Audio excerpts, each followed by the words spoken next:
Welcome to the SBS Digital Learning Hour, brought to you by the Digital Learning and Assessment Department. We're coming to you from a conference room in Central Office, bringing you the latest news in Springfield Public Schools in regards to technology, along with inspiring interviews from teachers who are using technology in the classroom. We'll also inform you of the latest updates, policies, practices, and news as it pertains to our district. Whether you are new to using technology in the classroom or are a seasoned vet, we are here to help.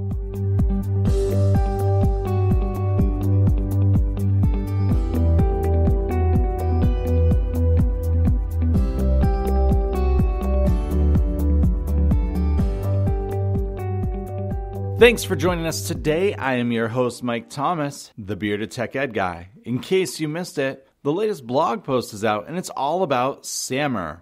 In fact, if in case you've missed, we really have had a few blog posts go out recently.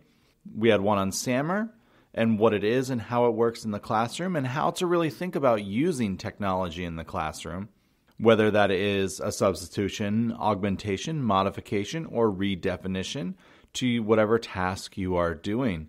What's great about it is it allows a teacher to go back and forth between all of the levels. It's not something that once you hit the top level, you are completely achieved and you are the best ever. Sometimes an assignment could easily just need a substitution, and that's okay. So check that one out. There's also a couple on how to use TED Talks in the classroom and how your students can create TED Talks too. This especially for upper elementary, middle, and high school. These blog posts could be very helpful to you in helping you think of a new way to do an assessment with your students, to see if they truly understand the content that you've been teaching. TED Talks are great introduction tools. They're great discussion starters. How your students can give them is really fantastic. And look for an upcoming one on inspiring TED Talks for students. Now, we can always find inspiration from TED Talks, but your students can too. And I've got a few that I will share in an upcoming blog post. So you're going to have to keep your eyes out. The blog is available on my SPS under We Learn and blog.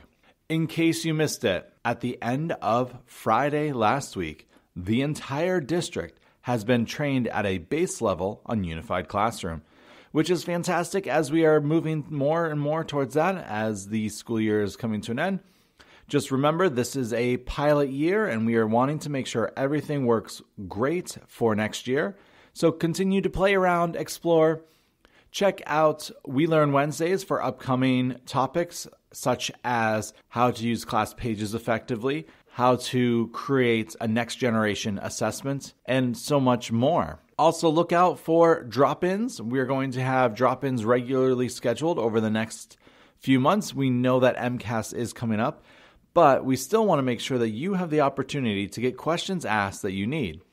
And just so that you know, at the end of June, Brightspace will be going away, which means that if you need help moving your content over, there is a great video out on stream which shows what currently does and does not come over. You can always drop into one of the drop-in sessions, and we can also help teach you how to move your content. In case you missed it, Microsoft Education continues to expand all of their tools and training documents and videos and certifications.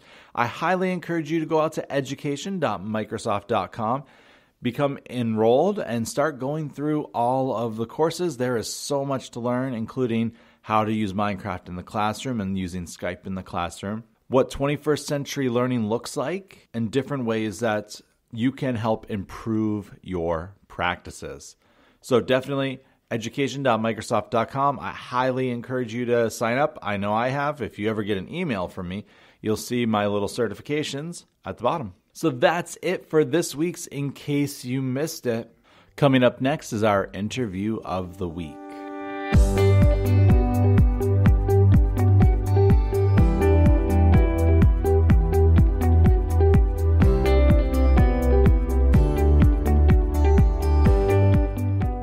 For this week's interview of the week, we're going to hit the Wayback Machine and go back to one of our earliest interviews, and that was with Karen Hall of Boland Elementary. She's doing a lot of amazing things in the classroom. I think you'll really enjoy hearing what she is doing, and hopefully it will inspire you like it has inspired us and others in her building. So take a listen.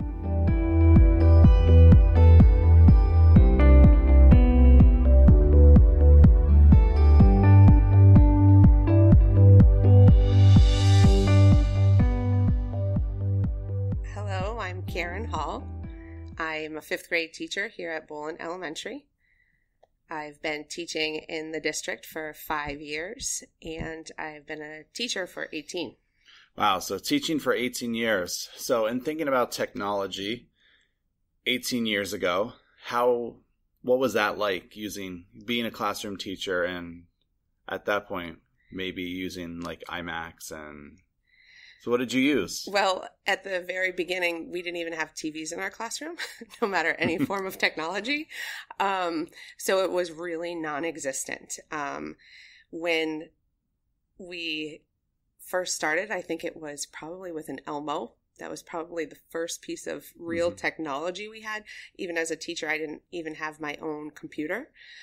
We hand wrote lesson plans. We hand wrote everything. Everything was paper and pencil.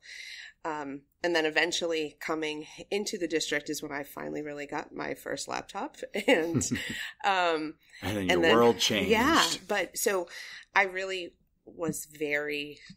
Transparencies and... I mean, and I just didn't use technology even in my own life. Mm-hmm. So it was probably about 3 years ago that I put in my seeds, like one of the things I wanted to work on was becoming more aware and using more technology in the classroom. So making it a self goal really motivated me because it was really scary. I did not have any clue how to use it myself. So I was really fearful to show that to the kids. Well, it's awesome that you took that leap and even put it into your own goals. So what was that very first seeds goal like? It was really basic. It was just like incorporate more technology into the lessons. So starting so basic, I really could only go up because I wasn't really using any technology. So beside just using the smart board to project, which really isn't using technology as great as we can. Well, it is using technology, but you're right. It's not as great as we can.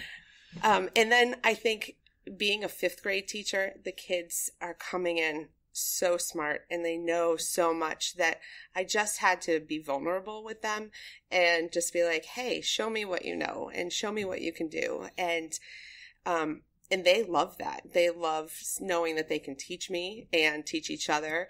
And starting that way, I started to learn. And through their excitement, I got more excited. And I wanted to do more and learn more because that's where they were pushing me to go. And the lessons just became so much more rich. So at this point, like you were doing We Learn before it was a whole district-wide thing. So... Yeah, I was. So then when it kind of came forward, it was a way for me to kind of begin a little bit of leadership within my building because I was like, hey guys, this really isn't as scary as it needs to be. And I think the district has done a really good job at giving us that time to really play around and have trainings and get familiar and comfortable, and not in everything, but just in little components to find what works for your classroom. So in that first year, still thinking that when you put it in your seeds, what was one or two of the tools that you really latched on to, being like, I liked this a lot, and not being like, well, this was nice, but I'm not going to use it? Well, we first pretty much just started with PowerPoints and just letting the kids do research and then formulate their own PowerPoints and present to the class. This was before we even had, or maybe we had Brightspace, but I had no idea how to use it. So I never heard of Dropbox or anything like that. So then when Mr. Manso, our technology teacher, he was like, hey, we can do this and it will be easier for you to access instead of trying to plug in everybody's computer and taking that time. Let's create a Dropbox for you. So I kind of was like, okay, let him create the Dropbox. This was the very first year, just do it. And then I very carefully was just able to open it up. And then the year kind of came to a close. So then last year I'm like, okay, I really need to understand Brightspace better. So then I can create my own Dropbox and what else is out there to create. So with getting to know Brightspace better in that second year, so this would be last year, what things did you do? In addition to Brightspace, I started with discussions because I am a Facebooker. That kind of was not scary to me because I kind of thought of it like Facebook. Hey, here's something where it's really just having communication back and forth. So just kind of starting it that way, and the kids loved it because they could, talk to each other and like each other's page, kind of comment and so that's where we kind of started there. So did you have any formal training with Brightspace, or was it kind of, I watched some videos to learn how to do things, or I asked someone? I asked. So again, I asked I asked our technology teacher to show me that. And that's kind of where I stayed last year until I did get the Brightspace training at the beginning of this year. And that was amazing. And it opened up a whole new world. It was probably the best training I've ever had as a teacher. Just as far as being able to do so much within Brightspace and just feel really comfortable with it. Yeah, there is a lot of great tools. I know when I was teaching, I used the discussions, especially for reading groups. Because I'm sure as you have too, I had high reading groups and I had groups that needed more assistance. With my higher groups, I could post discussion questions instead of because I wanted to meet with everybody every day, but that's not a reality. Right. When you want to have good, solid conversation about what they're reading. So I would post questions myself on there, and then we would talk back and forth. And it actually made it easier for me to meet with that group once a week instead of 2 or 3 times. And so to me, that's where discussions really comes in. Did you use it for just reading, or did you use it in all subjects, or... No, I definitely have used it in all subjects. I've used it kind of as a new, the KWL, what do you already know? So we start there a lot for science, especially in 5th grade, since we're doing a lot of review. So, okay, what do you remember about the water cycle? And I always have them have to create their own thread before they can comment on somebody else's, just so I can really see what they know. So it's a good starting board for me to see. And everybody wants to, they don't want to not see their name up on the board. Right. So everybody, even if they don't know anything, they'll dig deep because they want to participate in it. And then we revisited it back at the end of the unit to see, okay, well, where do we start? Well, what can we add now? So they can see their learning and they can see their growth, and it's pretty cool to see it that way. Awesome. So year 2, you're learning your own discussion boards. You're learning to create your own Dropboxes. Year 3, beginning of this year, you had like the formal 2-day Brightspace training. Where are you now with it? So one of the best things is creating my own content and really having everything embedded in one place. So I'm not running around looking for that paper and that folder, and the kids aren't, well, I already turned it in. Okay, it's either here or it's not. And it's great because they can see if somebody missed a lesson, it's there. If they forgot, it's there. They can go back to it. It doesn't go away. And it's really, you can put so much in there. You can embed videos. You can embed links to other places, so it's very fast, and they can work at their own pace, and you can also differentiate. So, so you can have the higher, the lower, the middle all in one place, and the kids can navigate it. And, just even looking forward, I'm looking at, so next year, okay, what did I already create this year? How can I add on to that? And, what worked, what didn't work? How can I tweak it? And it's really great because I've already done it. So, yeah. with Brightspace, like once that initial push to like learn how to do it and get stuff there, now for next year, you can just copy your course over, delete the things you don't want, add the things you want to add, and half your planning is done for you. Right. Which, I mean, that was one of the things that I liked about Brightspace, but I'm not teaching right now, so I don't get to use it. No, but it's great. And actually, that's actually the question that I had now is, okay, now I don't want to lose all this. I spent a lot of energy in it, and it's good. So how do I get it to the next? So I'm still learning with it, but it sounds like it's not that hard. So I think we can handle it. If you've downloaded the test, you can copy your course over. It's the same process. All right, very good.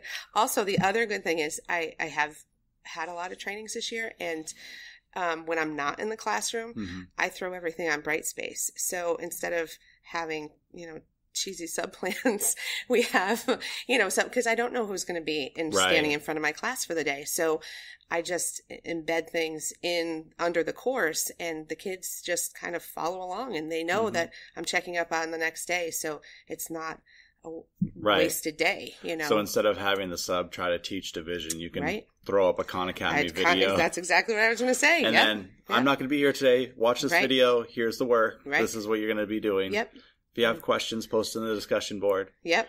And it's great. I really, it's more valuable time for both of us. I know it's not a wasted day.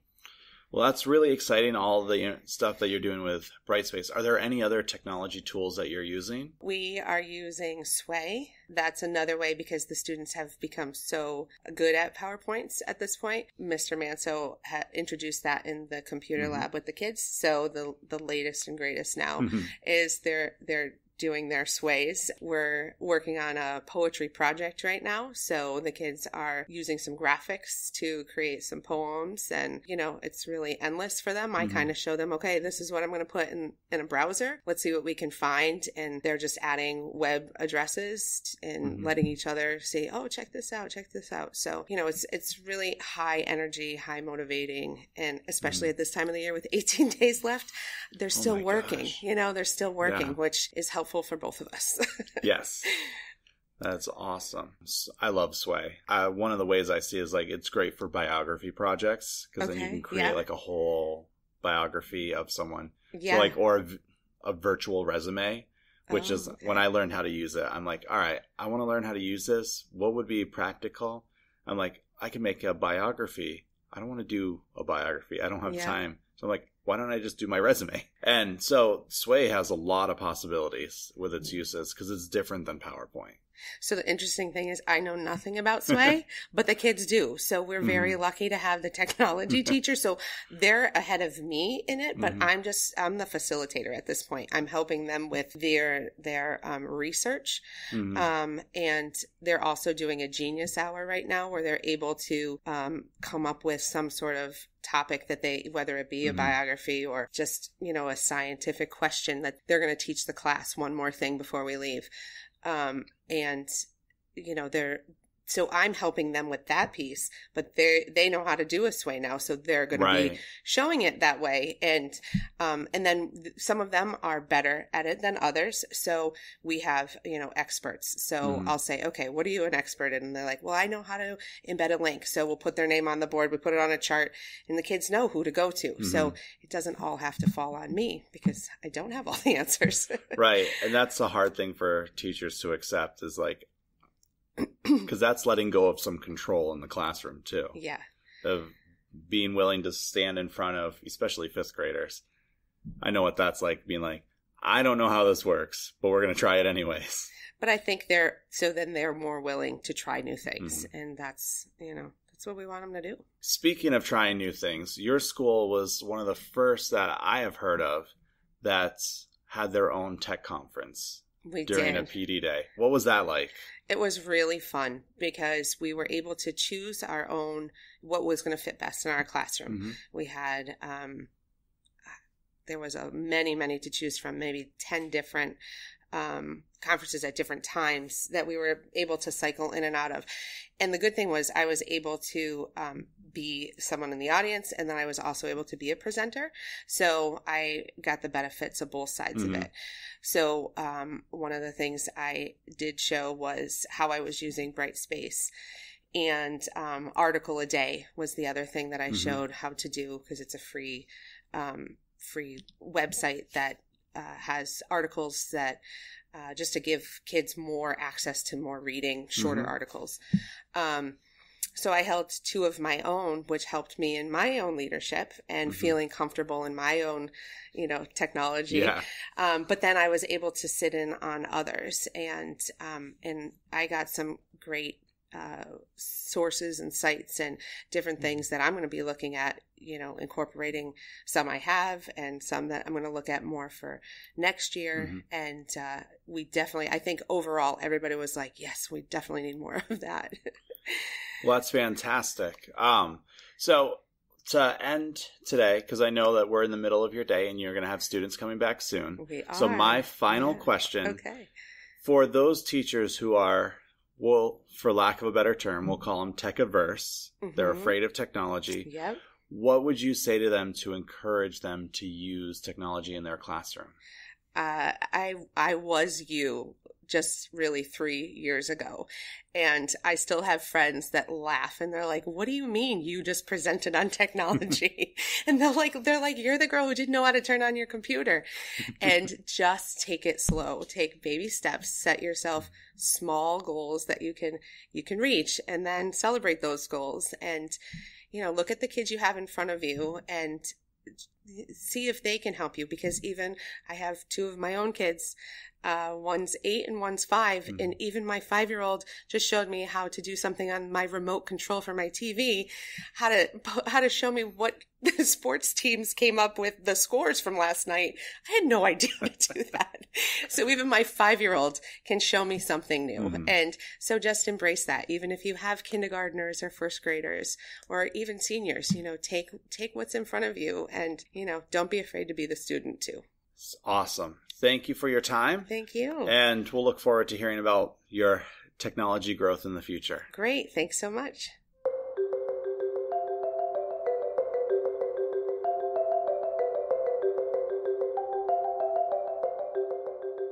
One of the great things about this interview with Karen is such a great reminder of how you can go from not using technology in the classroom or using it very little to then becoming a school leader at her school, which is fantastic. It's always great re-listening to some of these interviews because of just knowing where teachers have come from helps inspire us to where we're going in the future.